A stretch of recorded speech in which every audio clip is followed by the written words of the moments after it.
Chapter 33 Joe's Journal. New York, November.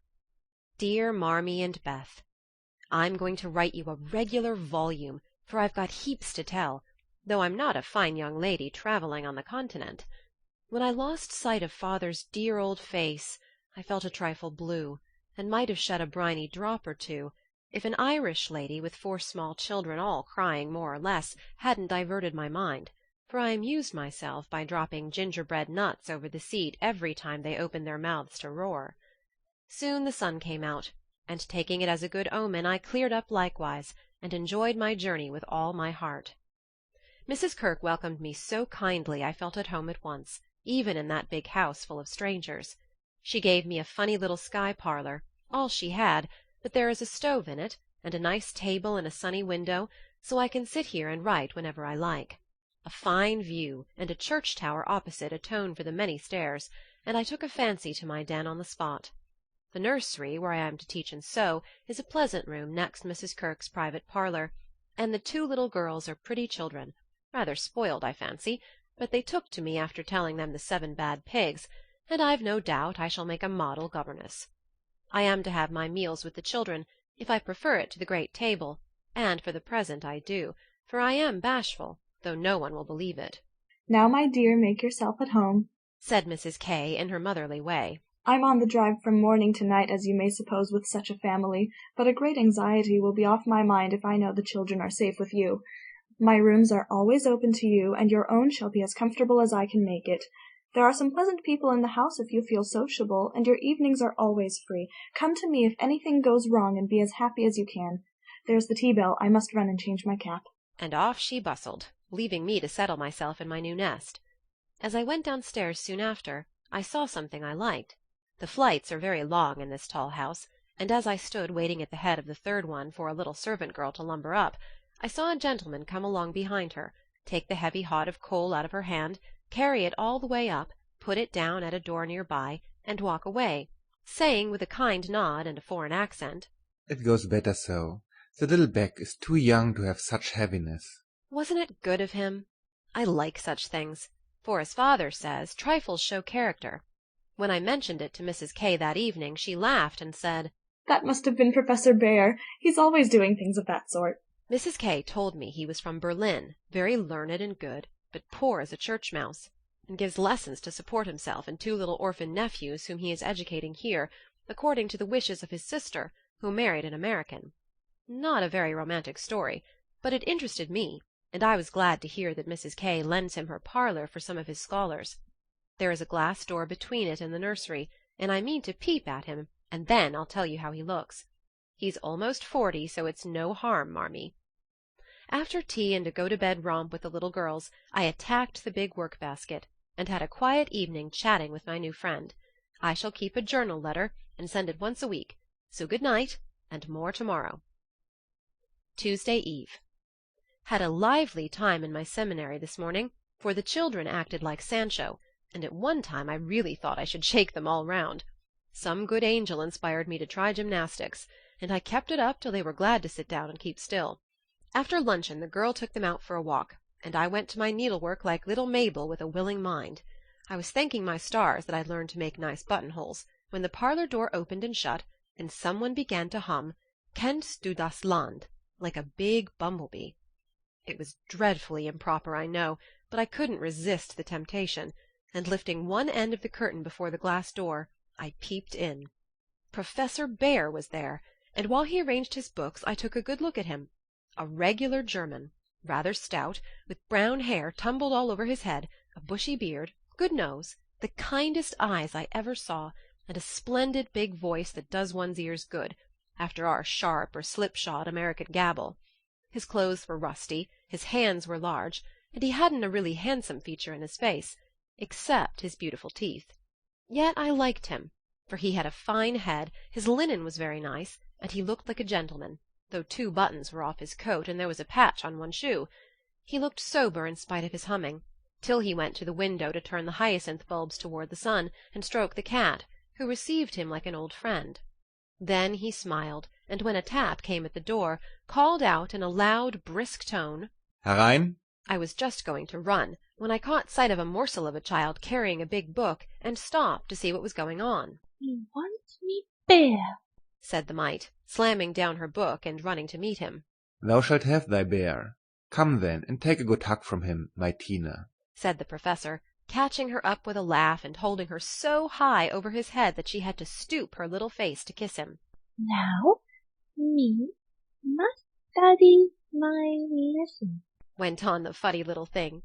So he put her up at the table, opened the great dictionary she had brought, and gave her a paper and pencil, and she scribbled away, turning a leaf now and then and passing her little fat finger down the page as if finding a word, so soberly that I nearly betrayed myself by a laugh, while Mr. Bear stood stroking her pretty hair with a fatherly look that made me think she must be his own, though she looked more French than German. Another knock, and the appearance of 2 young ladies sent me back to my work, and there I virtuously remained through all the noise and gabbling that went on next door. One of the girls kept laughing affectedly and saying, "Now, Professor," in a coquettish tone, and the other pronounced her German with an accent that must have made him hard to keep sober. Both seemed to try his patience sorely, for more than once I heard him say emphatically, No, no, it is not so. You have not attended to what I say. And once there was a loud rap, as if he struck the table with his book, followed by the despairing exclamation, Prut, it all goes bad this day. Poor man, I pitied him, and when the girls were gone, took just one more peep to see if he survived it. He seemed to have thrown himself back in his chair, tired out, and sat there with his eyes shut till the clock struck 2, when he jumped up, put his books in his pocket, as if ready for another lesson, and taking little Tina, who had fallen asleep on the sofa in his arms, he carried her quietly away. I fancy he has a hard life of it. Mrs. Kirk asked me if I wouldn't go down to the 5 o'clock dinner, and feeling a little bit homesick I thought I would, just to see what sort of people are under the same roof with me. So I made myself respectable and tried to slip in behind Mrs. Kirk, but as she is short and I'm tall, my efforts at concealment were rather a failure. She gave me a seat by her, and after my face cooled off I plucked up courage and looked about me. The long table was full, and everyone intent on getting their dinner, the gentlemen especially, who seemed to be eating on time, for they bolted in every sense of the word, vanishing as soon as they were done. There was the usual assortment of young men absorbed in themselves, young couples absorbed in each other, married ladies in their babies, and old gentlemen in politics. I don't think I shall care to have much to do with any of them, except one sweet-faced maiden lady who looks as if she had something in her. Cast away at the very bottom of the table was the Professor, shouting answers to the questions of a very inquisitive, deaf old gentleman on one side, and talking philosophy with a Frenchman on the other. If Amy had been here, she'd have turned her back on him forever, because, sad to relate, he had a great appetite, and shovelled in his dinner in a manner which would have horrified her ladyship. I didn't mind, for I like to see folks eat with relish, as Hannah says, and the poor man must have needed a deal of food after teaching idiots all day. As I went upstairs after dinner, 2 of the young men were settling their hats before the hall mirror, and I heard one say low to the other, Who's the new party? Governess, or something of that sort. What the deuce is she at her table for? Friend of the old ladies. Handsome head, but no style. Not a bit of it. Give us a light and come on. I felt angry at first, and then I didn't care, for a governess is as good as a clerk, and I've got sense if I haven't style, which is more than some people have, judging from the remarks of the elegant beings who clattered away smoking like bad chimneys. I hate ordinary people. Thursday. Yesterday was a quiet day spent in teaching, sewing, and writing in my little room, which is very cosy, with a light and fire. I picked up a few bits of news and was introduced to the Professor. It seems that Tina is the child of the Frenchwoman who does the fine ironing in the laundry here. The little thing has lost her heart to Mr. Bear, and follows him about the house like a dog whenever he is at home, which delights him, as he is very fond of children, though a bacheldore. Kitty and Minnie Kirk likewise regard him with affection, and tell all sorts of stories about the plays he invents, the presents he brings, and the splendid tales he tells. The younger men quiz him, it seems, call him Old Fritz, Lager Beer, Ursa Major, and make all manner of jokes on his name. But he enjoys it like a boy, Mrs. Kirk says, and takes it so good-naturedly that they all like him in spite of his foreign ways. The maiden lady is a Miss Norton, rich, cultivated, and kind. She spoke to me at dinner to-day, for I went to table again, it's such fun to watch people, and asked me to come and see her at her room. She has fine books and pictures, knows interesting persons, and seems friendly, so I shall make myself agreeable, for I do want to get into good society, only it isn't the same sort that Amy likes. I was in our parlour last evening when Mr. Bear came in with some newspapers for Mrs. Kirke. She wasn't there, but Minnie, who was a little old woman, introduced me very prettily. This is Mamma's friend, Miss March. Yes, and she's jolly and we like her lots, added Kitty, who is an enfant terrible. We both bowed, and then we laughed, for the prim introduction and the blunt addition were rather a comical contrast. Ah, yes, I hear these naughty ones go to vex you, Miss Marsh. If so again, call me and I come, he said, with a threatening frown that delighted the little wretches. I promised I would, and he departed, but it seems as if I was doomed to see a good deal of him, for to-day as I passed his door on my way out, by accident I knocked against it with my umbrella. It flew open, and there he stood in his dressing-gown, with a big blue sock on one hand and a darning-needle in the other. He didn't seem at all ashamed of it, but when I explained and hurried on, he waved his hand, sock and all, saying in his loud, cheerful way, "You have a fine day to make your walk. Bon voyage, mademoiselle." I laughed all the way downstairs. But it was a little pathetic also to think of the poor man having to mend his own clothes. The German gentlemen embroider, I know, but darning hose is another thing, and not so pretty. Saturday. Nothing has happened to write about, except to call on Miss Norton, who has a room full of pretty things, and who is very charming, for she showed me all her treasures, and asked me if I would go sometimes with her to lectures and concerts as her escort, if I enjoyed them. She put it as a favour, but I'm sure Mrs. Kirke has told her about us, and she does it out of kindness to me. I'm as proud as Lucifer, but such favours from people don't burden me, and I accepted gratefully. When I got back to the nursery there was such an uproar in the parlour that I looked in, and there was Mr. Bear down on his hands and knees with Tina on his back, Kitty leading him with a jump-rope, and Minnie feeding 2 small boys with seed-cakes as they roared and ramped in cages built of chairs. We are playing nursery, explained Kitty. This is mine Evelyn, added Tina, holding on by the professor's hair. Mamma always allows us to do what we like Saturday afternoon when Franz and Emil come, doesn't she, Mr. Bear? said Minnie. The Effluent sat up, looking as much in earnest as any of them, and said soberly to me, I give you my word, it is so. If we make too large a noise, you shall say, hush to us, and we go more softly. I promised to do so, but left the door open and enjoyed the fun as much as they did, for a more glorious frolic I never witnessed. They played tag and soldiers, danced and sang, and when it began to grow dark they all piled onto the sofa about the professor, while he told charming fairy stories of the storks on the chimney-tops, and the little kobolds who ride the snowflakes as they fall. I wish Americans were as simple and natural as Germans, don't you? I'm so fond of writing.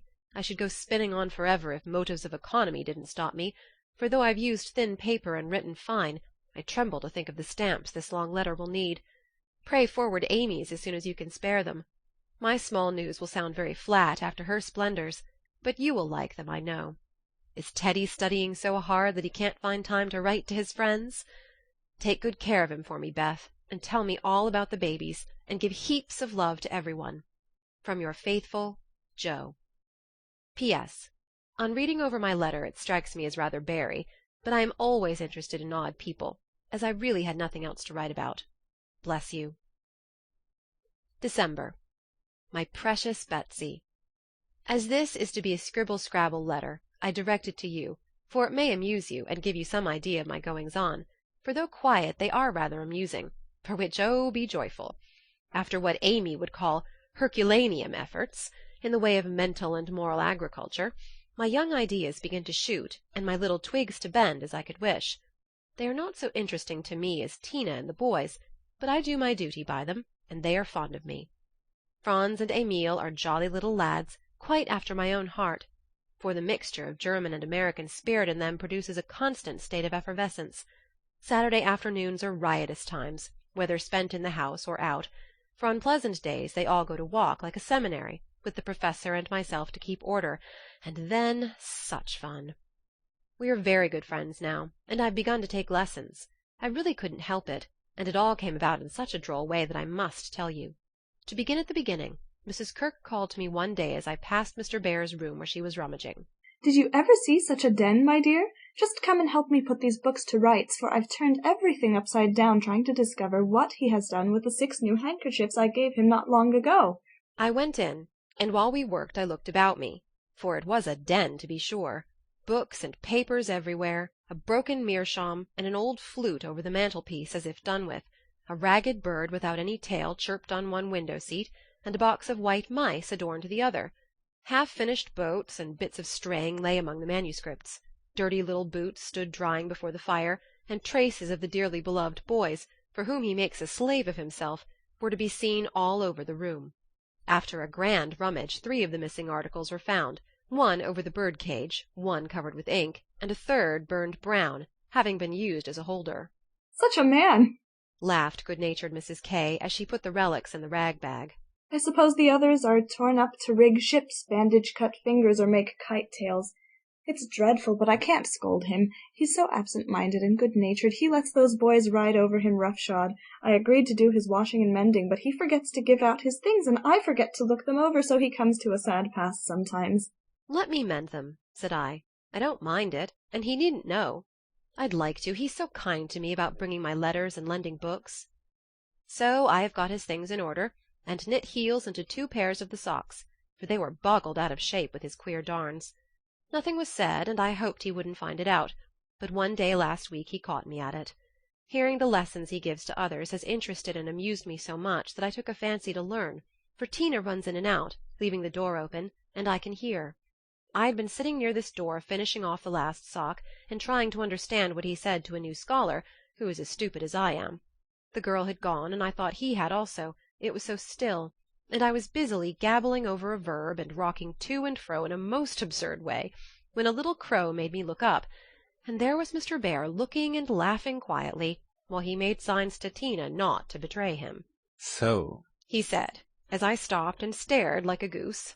"you peep at me. I peep at you, and this is not bad. But see, I am not pleasanting when I say, have you a wish for German?" "Yes, but you are too busy. I'm too stupid to learn," I blundered out, as red as a peony. "Prut, we will make the time, and we fail not to find the sense.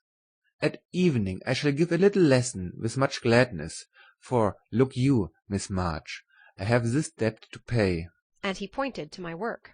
"Yes, they say to one another, these so kind ladies, 'He is a stupid old fellow. He will see not what we do. He will never observe that his sock heels go not in holes any more. He will think his buttons grow out new when they fall, and believe that strings make themselves.' Ah, but I have an eye, and I see much. I have a heart, and I feel thanks for this. Come, a little lesson then and now, or no more good fairy works for me and mine." Of course I couldn't say anything after that, and as it really is a splendid opportunity, I made the bargain, and we began. I took 4 lessons, and then I stuck fast in a grammatical bog. The professor was very patient with me, but it must have been torment to him, and now and then he'd look at me with such an expression of mild despair that it was a toss-up with me whether to laugh or cry. I tried both ways, and when it came to a sniff or utter mortification and woe, he just threw the grammar on the floor and marched out of the room. I felt myself disgraced and deserted forever, but didn't blame him a particle, and was scrambling my papers together, meaning to rush upstairs and shake myself hard, when in he came, as brisk and beaming as if I'd cover myself in glory. "Now we should try a new way. You and I will read these pleasant little Märchen together, and dig no more in that dry book. That goes in the corner for making us trouble." He spoke so kindly, and opened Hans Andersen's fairy tales so invitingly before me that I was more ashamed than ever, and went at my lesson in a neck-or-nothing style that seemed to amuse him immensely. I forgot my bashfulness, and pegged away, no other word will express it, with all my might, tumbling over long words, pronouncing according to inspiration of the minute, and doing my very best. When I finished reading my first page and stopped for breath, he clapped his hands and cried out in his hearty way, "Das ist gut. Now we go well. My turn. I do him in German. Give me your ear." And away he went, rumbling out the words with his strong voice and a relish which was good to see as well as hear. Fortunately the story was the Constant Tin Soldier, which is droll, you know, so I could laugh, and I did, though I didn't understand half he read, for I couldn't help it. He was so earnest, I so excited, and the whole thing so comical. After that we get on better, and now I read my lessons pretty well, for this way of studying suits me, and I can see that the grammar gets tucked into the tales and poetry as one gives pills in jelly. I like it very much, and he doesn't seem tired of it yet, which is very good of him, isn't it? I mean to give him something on Christmas, for I dare not offer money. Tell me something nice, Marmee. I'm glad Laurie seems so happy and busy, that he has given up smoking and lets his hair grow. You see, Beth manages him better than I did. I'm not jealous, dear. Do your best, only don't make a saint of him. I'm afraid I couldn't like him without a spice of human naughtiness. Read him bits of my letters. I haven't had time to write much, and that will do just as well.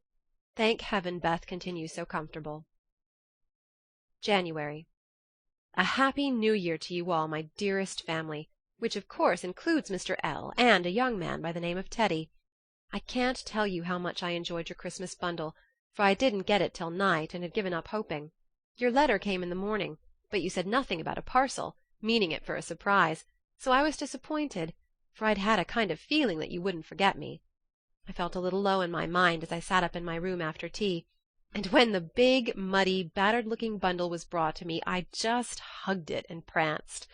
It was so homey and refreshing that I sat down on the floor and read and looked and ate and laughed and cried, in my usual absurd way.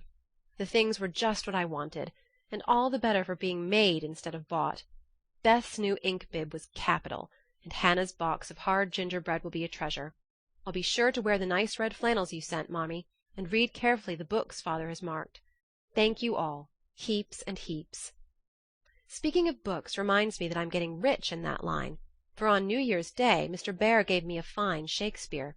It is one he values much, and I've often admired it, set in a place of honor with his German Bible, Plato, Homer, and Milton, so you may imagine how I felt when he brought it down without its cover and showed me my own name in it, from my friend Friedrich Bear. You say often you wish a library. Here, I give you one, for between these lids, he meant covers, is many books in one. Read him well, and he will help you much, for the study of character in this book will help you to read it in the world and paint it with your pen. I thanked him as well as I could, and talk now about my library as if I had 100 books. I never knew how much there was in Shakespeare before, but then I never had a bear to explain it to me. Now don't laugh at his horrid name. It isn't pronounced either bear or beer, as people will say it, but something between the two, as only Germans can give it. I'm glad you both like what I tell you about him, and I hope you will know him some day. Mother would admire his warm heart, Father his wise head. I admire both, and feel rich in my new friend Friedrich Bear. Not having much money, or knowing what he'd like, I got several little things, and put them about the room, where he would find them unexpectedly. They were useful, pretty, or funny, a new standish on his table, a little vase for his flower, he always has one, or a bit of green in a glass to keep him fresh, he says, and a holder for his blower, so that I needn't burn up what Amy calls mouchoir. I made it like those Beth invented, a big butterfly with a fat body, and black and yellow wings, worsted feelers, and bead eyes. It took his fancy immensely, and he put it on his mantelpiece as an article of virtue, so it was rather a failure after all. Poor as he is, he didn't forget a servant or a child in the house, and not a soul here, from the French laundry woman to Miss Norton, forgot him. I was so glad of that. They got up a masquerade, and had a gay time on New Year's Eve. I didn't mean to go down, having no dress, but at the last minute Mrs. Kirke remembered some old brocades, and Miss Norton lent me lace and feathers. So I dressed up as Mrs. Malaprop, and sailed in with a mask on. No one knew me, for I disguised my voice, and no one dreamed of the silent, haughty Miss March, for they think I am very stiff and cool, most of them, and so I am to whipper-snappers, could dance and dress, and burst out into a nice derangement of epitaphs, like an allegory on the banks of the Nile. I enjoyed it very much, and when we unmasked it was fun to see them stare at me. I heard one of the young men tell another that he knew I'd been an actress, in fact. He thought he'd remember seeing me at one of the minor theatres. Meg will relish that joke. Mr. Bear was Nick Bottom, and Tina was Titania, a perfect little fairy in his arms. To see them dance was quite a landscape, to use a Teddyism. I had a very happy New Year after all, and when I thought it over in my room I felt as if I was getting on a little in spite of my many failures, for I'm cheerful all the time now, work with a will, and take more interest in other people than I used to, which is satisfactory. Bless you all. Ever your loving, Jo.